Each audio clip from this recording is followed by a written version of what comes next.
Hello students, gravity के e learning programme में आपका एक बार फिर से स्वागत है।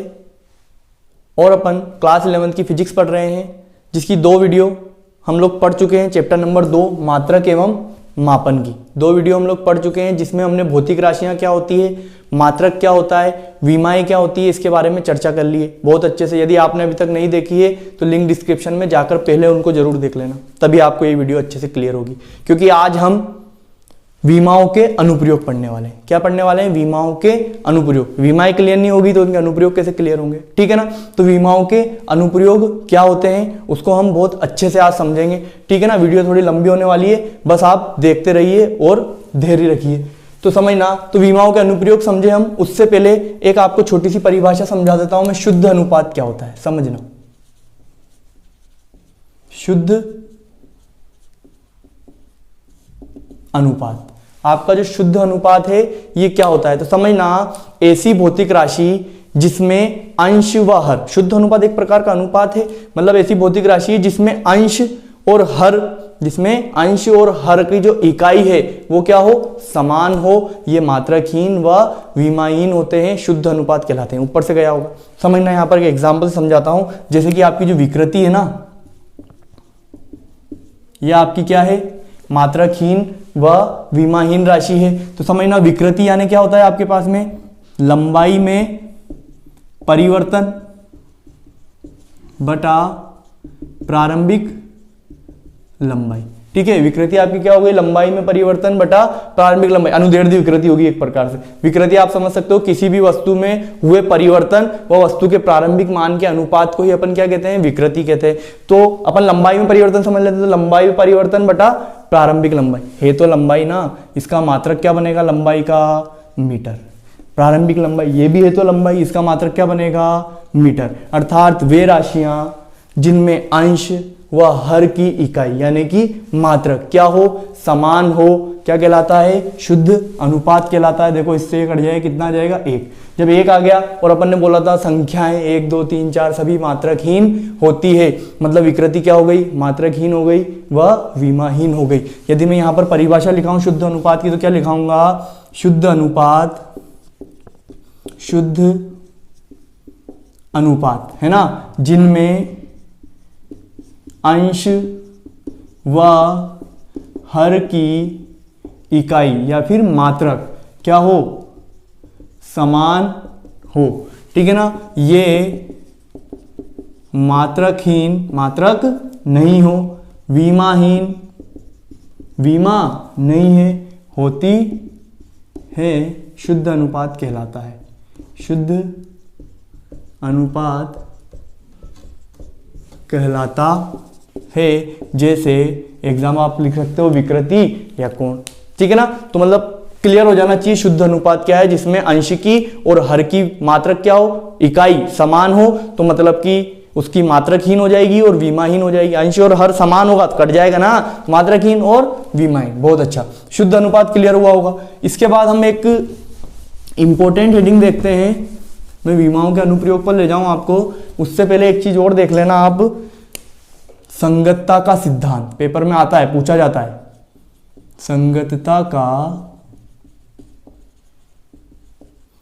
सिद्धांत, या इसको अपन ये भी बोल सकते हैं विमी संगतता का सिद्धांत। तो विमी संगतता का सिद्धांत क्या है, मतलब कि किसी भी समीकरण में, किसी भी सूत्र में आपकी जो बाईं ओर की विमा है, किसी भी सूत्र में बाईं ओर की विमा दाईं ओर की विमा के बराबर होनी चाहिए। यदि ऐसा ना होता है तो वो सूत्र विमी रूप से संगत नहीं है। यदि बाईं ओर की विमा दाईं ओर की विमा के बराबर आ जाती है तो वो विमी संगत है, ठीक है। अपन यहां पर इसको एग्जाम्पल से समझ के देखते हैं। तो जैसे कि आपके पास में पेपर में क्वेश्चन आ गया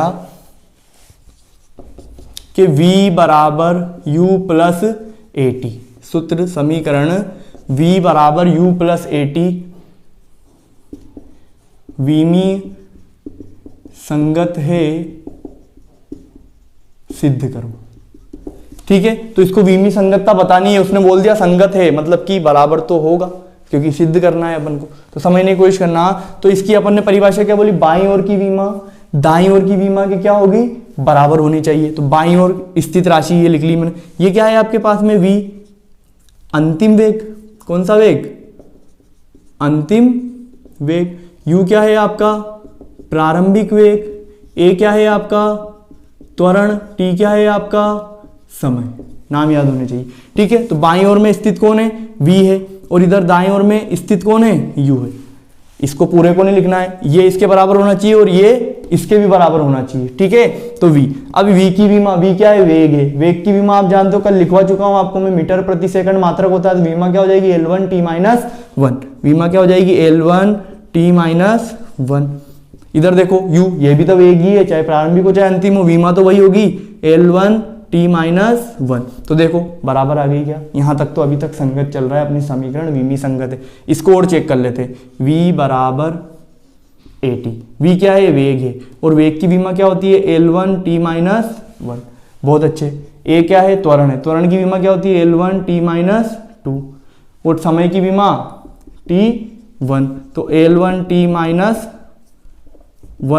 ठीक है, बराबर L1 tt, आधार समान, घाते जुड़ जाएगी, -2 + 1 -1। देखो ये भी बराबर आ गया, ये भी बराबर आ गया, मतलब कि बाईं ओर स्थित राशियों की विमा, बाईं ओर स्थित राशियों की विमा दाईं ओर स्थित राशियों की विमा के बराबर होनी चाहिए। बराबर है क्या, हाँ है। तो ये जो सूत्र है ये क्या है, विमी संगत है। अतः सिद्ध होता है कि v बराबर u + at विमीय संगत है, ठीक है ना। और यही बाईं ओर की विमा दाईं ओर की विमा के बराबर होनी चाहिए, यह कंडीशन ही विमीय संगतता कहलाती है, ठीक है। तो मैं विमीय संगतता का सिद्धांत लिख देता हूं, आप एग्जाम्पल स्क्रीनशॉट ले लो, जो मैं सिद्धांत लिखता हूं उसके बाद इसको लिख लेना, ठीक है। तो इसको बिगाड़ रहा हूं मैं अभी।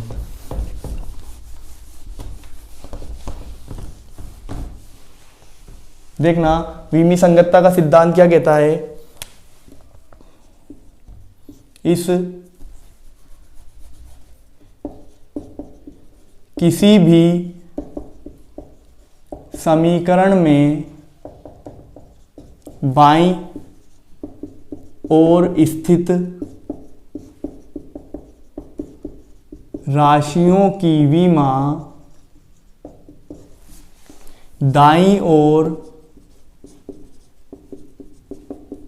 ओर स्थित राशियों की विमा के बराबर होनी चाहिए, यही विमीय संगतता का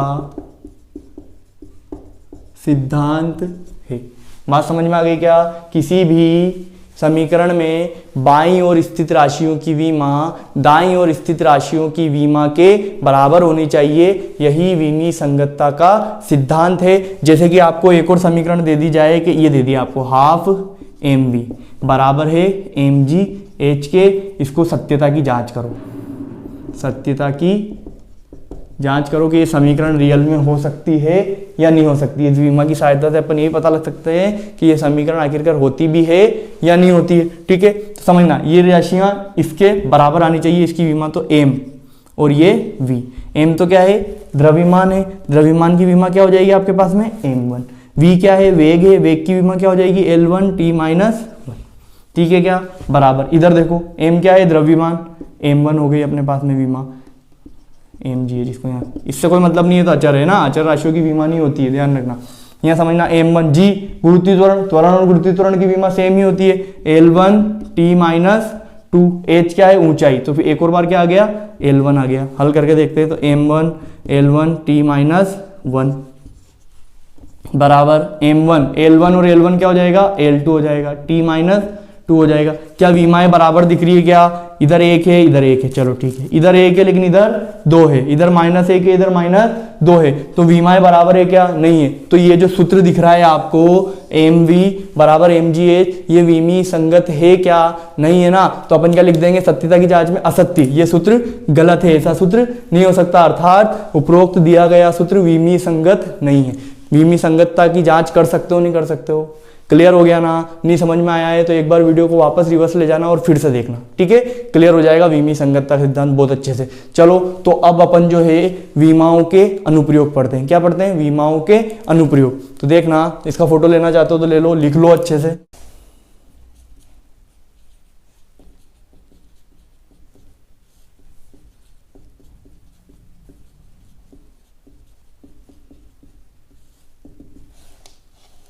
विमाओं के अनुप्रयोग, 3 अनुप्रयोग पढ़ेंगे अपन, जिसमें अपने पास पहला वाला है विभिन्न भौतिक राशियों के मध्य संबंध स्थापित करना। विभिन्न भौतिक राशियों के मध्य संबंध स्थापित करना, ऐसा हेडिंग डाल लो आप, विमाओं के अनुप्रयोग। इसमें पहला अनुप्रयोग लिखना विभिन्न भौतिक राशियों के मध्य संबंध स्थापित करना। तो इसको मैं डायरेक्ट आपको एग्जांपल से समझाता हूँ कैसे संबंध स्थापित करना, डायरेक्ट क्वेश्चन के साथ है आपके पास, ठीक है ना? तो मैं क्वेश्चन लिख रहा हूँ आपके यहाँ। यह आपका सवाल, इसमें क्या बोल रहा है? माना किसी पिंड की गतिज ऊर्जा के, माना किसी पिंड की गतिज ऊर्जा के, ठीक है ना? उसी पिंड के द्रव्यमान m वह पिंड के वेग v पर निर्भर करती है। तो इन भौतिक राशियों के मध्य संबंध स्थापित कीजिए। संबंध से मतलब कि k बराबर mv होता है, k बराबर m स्क्वायर भी होता है, k बराबर mv स्क्वायर होता है, k बराबर m बटा। क्या सूत्र बनता है इन तीनों से मिलकर? समझ में आ रही है? 3 राशियां हैं आपके पास, उनसे मिलकर कैसा सूत्र बनता है वो अपन यहाँ पर बना सकते हैं। तो देखना, तो वो कैसे बनाएंगे, बस देखते रहिए, है ना? तो देखो m की घात अपन क्या मान लेते हैं? a, माने कि इसके घात a है और इसके घात कितनी है? b है। और ये k पर क्या कर रहे हैं? दोनों राशियां निर्भर कर रही है। तो k बराबर समानुपाती का चिन्ह हटाएंगे तो एक नियतांक लगेगा k, m की घात a, v की घात b। समीकरण नंबर 1। विमाएं रख दो इनकी, विमाएं जानते हो ना, k क्या है यहाँ पर? गतिज ऊर्जा। और गतिज ऊर्जा की विमा जो कार्य की विमा है, ठीक है ना, क्या होती है आपके पास में? m1 L2 t-2 रख दो, m1 L2 t-2, बहुत अच्छा, बराबर, ये तो नियतांक है, इसको छोड़ दो। m द्रव्यमान की विमा कितनी है? m1 और इसके घात कितनी? a, बहुत अच्छा।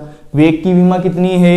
L1 t-2, जानते हो ना, मीटर, सॉरी t-1, त्वरण की होती है t-, मीटर प्रति सेकंड। तो L1 t-1 ये काय की विमा हो गई आपके पास में? वेग की। इसके घात कितनी है? b है। आगे हल करते हैं। तो m1 L2 t-2 बराबर m की घात a का गुणा काय में करेंगे? a में।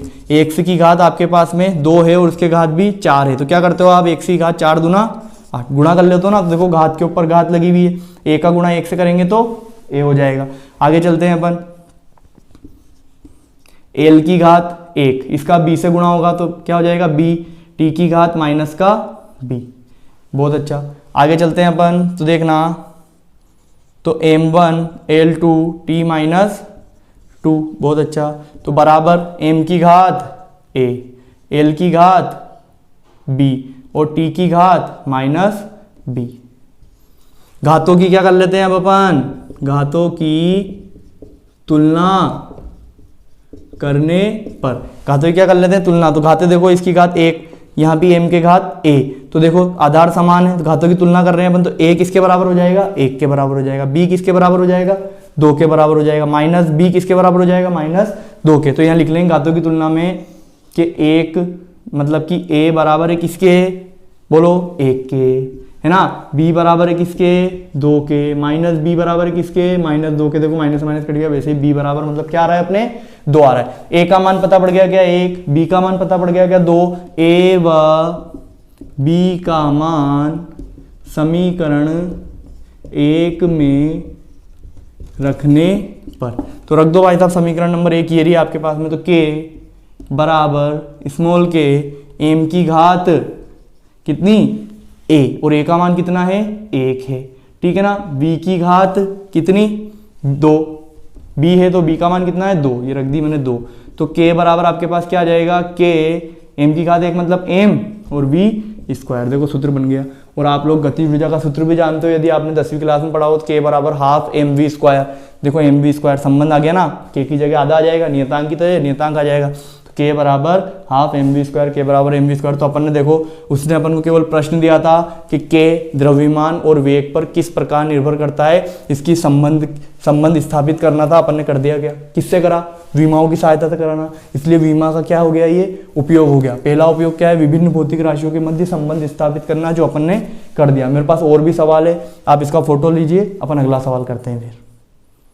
ठीक, तो ये आपका नेक्स्ट सवाल क्या बोल रहा है? एक सरल लोलक का आवर्तकाल t। तो सरल लोलक का आवर्तकाल t, आवर्तकाल यानी कि एक प्रकार का समय हुआ है ना, समय की जो विमा होगी वही आएगी यहाँ पर। आवर्तकाल क्या हो गया? t हो गया। धागे की प्रभावी लंबाई l व गुरुत्वीय त्वरण g पर निर्भर करती है। तो इनके मध्य क्या स्थापित करना है अपन को? जो निर्भर कर रहा है उसको इधर लिखना है, जिस पर निर्भर कर रहा है उसको इधर लिखना है, और बीच में समानुपाती का चिन्ह लगा देना। ठीक है ना। तो आवर्तकाल निर्भर कर रहा है एल और जी पर, एल के घात ए, जी के घात बी। ठीक है ना। तो या टी समानुपाती का चिन्ह हटाएंगे, एक नियतांक आएगा के, एल की घात ए, जी की घात बी। समीकरण नंबर 1 दे देंगे अपन इसको। बहुत अच्छे। तो अब इसको अपन आगे हल करें तो टी क्या है आपके पास? समय है, और समय की विमा, आवर्तकाल एक प्रकार का समय है ना। तो देखना यहां पर, तो m0, l0 और t1, केवल t1 ही तो आएगा, समय द्रव्यमान है ही नहीं इसमें, लंबाई है ही नहीं, तो केवल क्या है? समय। और t का घात कितनी आ गई? 1 आ गई, बराबर l लंबाई, l की घात 1, कितनी घात a। आगे चलो, गुरुत्वीय त्वरण की विमा L1 t-2, जो त्वरण की होती है वही होती है, इसके घात कितनी? b। इसको आगे हल करें अपन, तो m0, l0, t1 बराबर l की घात कितनी हो जाएगी? a, और यहाँ पर l की घात और कितनी है? देखो 1 का b से गुणा करेंगे तो b, और t की घात कितनी है? -2b। बहुत अच्छे। तो m0, l0, t1 बराबर, तो देखो आधार समान है, घातें क्या होंगी? जुड़ जाएगी। तो l a प्लस b और t -2b। बहुत अच्छा। ठीक है। क्या घातों की क्या कर देंगे अपन? तुलना कर देंगे। तो घातों की तुलना करने पर, लो भाई साहब घातों की तुलना भी कर देते हैं अपन। देखो m, इधर m है ही नहीं तो m की तुलना नहीं होगी। l, इधर l है क्या? है, तो ये l, इधर l की घात a प्लस b, इधर l की घात 0 है, मतलब a प्लस b किसके बराबर हो जाएगा? 0 के बराबर हो जाएगा। तो a प्लस b बराबर किसके? 0 के। इधर t है, इधर भी t है, -2b किसके बराबर हो जाएगा? 1 के। तो -2b बराबर किसके हो गया? 1 के। तो यहाँ से पहले b का मान निकल रहा है तो उसको हल कर लेते हैं। तो b बराबर 1, ये -2 इधर आ जाएगा तो नीचे। तो b का मान कितना आ गया यहाँ से आपके पास? -1/2। b का मान उठाकर कहाँ रख दो? यहाँ पर रख दो। तो काय का मान मिल जाएगा? a का मान मिल जाएगा। सिंपल है बिल्कुल। तो a -1/2 बराबर 0। तो a बराबर -1/2 उधर जाएगा तो काय का हो जाएगा? +1/2। ये a का मान और ये b का मान। a व b का मान समीकरण 1 में रखने पर, तो रख देते हैं। समीकरण 1 कहाँ है आपके पास में? ये रही। तो t की जगह t बराबर k की जगह k, l की जगह l, a की जगह कितना आ जाएगा? 1/2। ये आ गया साहब 1/2। g, ये g की जगह कितना आ जाएगा? -1/2। बात समझ आ रही है नहीं आ रही है? इसको थोड़ी सी हल कर लेते हैं अपन। तो t बराबर k, l की घात 1/2, इसको बटे में ले आऊँ क्या? माइनस की घात है, नीचे आएगी प्लस की हो जाएगी ना, तो g की घात प्लस की 1/2। बहुत अच्छी। तो बराबर में, तो t बराबर k, l बटा g के घात कितनी लग रही है आपके? 1/2। तो t बराबर आपके पास क्या हो जाएगा? k, 1/2 का मतलब अंडर रूट के अंदर l बटा g। तो ये आपकी समीकरण तैयार, सूत्र तैयार। उसने संबंध की बोली थी ना कि आवर्तकाल व प्रभावी लंबाई और गुरुत्वीय त्वरण के मध्य संबंध स्थापित करो, तो ये सूत्र बनता है इन तीनों के मध्य का। समझ आ रही होगी ना बात? बहुत अच्छे से क्लियर हो जाना चाहिए। तो ये आपका अगला सवाल, फोटो खींच लो। नेक्स्ट सवाल, तो ये आपका अगला सवाल।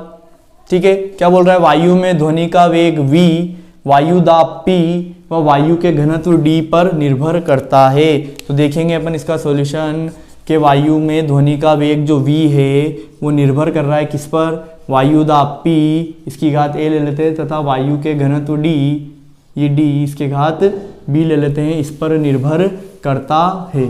चाहो तो ऐसे कर सकते। आप लोग एक काम करो कि वीडियो को रोको थोड़ी देर और खुद करने की कोशिश करो, ठीक है। नहीं आता है तो फिर देखना, ठीक है ना। आपने 2 सवाल कर लिए तो इतना तो समझ में आ गया होगा ना, खुद कर सकते हो। हाथ से प्रैक्टिस करोगे तो ज़्यादा क्लियर होगा, ठीक है। तो गलती होने के कम चांसेस रहेंगे फिर आपके एग्जाम में। चलो, तो v या v बराबर लगाया अपन ने नियतांक के, p की घात a और d की घात b। समीकरण नंबर कितनी दे दी इसको? 1 दे दी। ये क्या है? वेग, वायु में ध्वनि का वेग है तो वेग ही ना। वेग की विमा क्या होती है? L1 t minus 1। तो ये हो गया आपके पास में L1 t माइनस 1। और m की भी घात लिख लेते हैं अपन, कितनी लिख लेते हैं? m है ही नहीं तो क्या होगा? 0 होगा, ठीक है। बराबर k को छोड़ दो, p दाब, और दाब की विमा आपके पास में क्या होती है? m1 l minus 1 t minus 2, ठीक है। इसकी घात a। घनत्व की विमा आपके पास में क्या होती है? m1 l माइनस 3 और t 0। इसकी घात कितनी ले लेते हैं अपन? b ले लेते हैं। कल निकाली थी ना अपन ने यार, है ना, वही विमाएं लिख रहा हूँ यहाँ पर। तो चलो आगे चलते हैं इसको। m0 l1 t माइनस 1 बराबर, देखो a का गुणा अंदर सबसे हो जाएगा तो m की घात a का गुणा 1 से करेंगे तो a, l की घात माइनस का a, t की घात माइनस का 2a। बहुत अच्छी बात। m की घात b, l की घात माइनस का 3b। इससे कोई मतलब नहीं है ही नहीं, 0 से गुणा करेंगे 0 आएगा, उसका मान 1 हो। आगे चलते हैं तो m0 l1 t माइनस 1 बराबर, आधार समान है घातें जुड़ जाएगी तो m की घात a प्लस b। बहुत अच्छा। l की घात minus a minus 3b, minus a minus 3b, और t की घात माइनस का 2a। बहुत अच्छी बात। क्या कर देंगे? घातों की तुलना करने पर, ठीक है। तो घातों की तुलना कर लेते हैं अपन यहाँ पर। तो घातों की तुलना करो, m की घात यहाँ 0, यहाँ m की घात a प्लस b, तो मतलब a प्लस बी किसके बराबर हो गया? 0 के बराबर हो गया। तो a प्लस b बराबर हो गया किसके? 0 के। यहाँ पर देखो l की घात 1, यहाँ l की घात माइनस a माइनस 3b, तो माइनस a माइनस 3b किसके बराबर हो जाएगा? 1 के बराबर हो जाएगा। तो माइनस a माइनस 3b बराबर 1।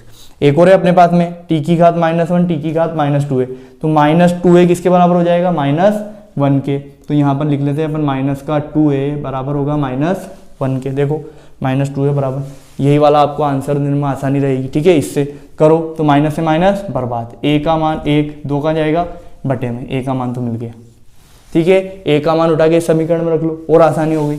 a का मान यहाँ रखेंगे, कितना आ गया? 1/2 प्लस b बराबर 0। तो b बराबर, ये उधर गया 1/2 काय का हो जाएगा?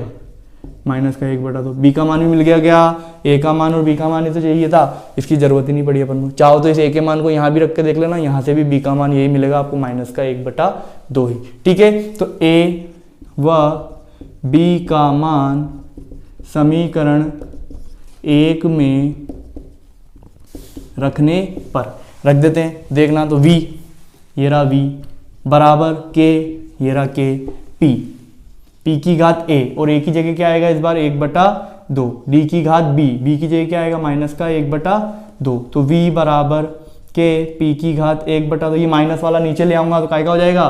प्लस का। तो d की घात प्लस 1/2, या v बराबर k, इधर लिख लेते हैं ना, या v बराबर k p बटा d की घात होल में 1/2, या फिर ये 1/2 लिख लो, या फिर अपन क्या लगा सकते हैं इसमें? अंडर रूट लगा सकते हैं, ठीक है। तो ये आपके पास क्या आ गया? वायु में ध्वनि का वेग, वायु दाब p वो वायु के घनत्व की निर्भर, वायु दाब p वायु के घनत्व की वायु में ध्वनि के वेग पर निर्भरता आ गई। क्लियर है क्या?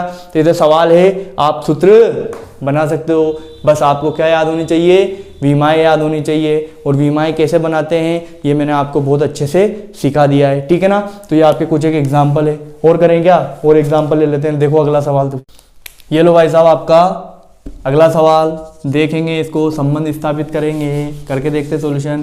तो देखना, आपका जो स्थितिज ऊर्जा है उसको U से प्रदर्शित कर रहे हैं, वो निर्भर कर रही है किस किस पर? उसके द्रव्यमान m, उसके गुरुत्वीकरण g व ऊंचाई h पर। इस बार 3 राशियां आ गई, तो अभी हर बार 2 आ रही थी। चलो नया सवाल आया, तो इसकी घात a, इसकी घात b, इसकी घात c लगा लो। अब कितने मान ज्ञात करने हैं अपन को? a, b और c का मान ज्ञात करना है, कर लेंगे। तो समझना यहाँ पर, या u बराबर नियतांक हटाएंगे, इस समानुपातिक से हटाएंगे, क्या लगेगा नियतांक m की घात a, g की घात b और h की घात c। समीकरण नंबर 1। u क्या है, स्थिति ऊर्जा है आपके पास में, है तो ऊर्जा ही ना।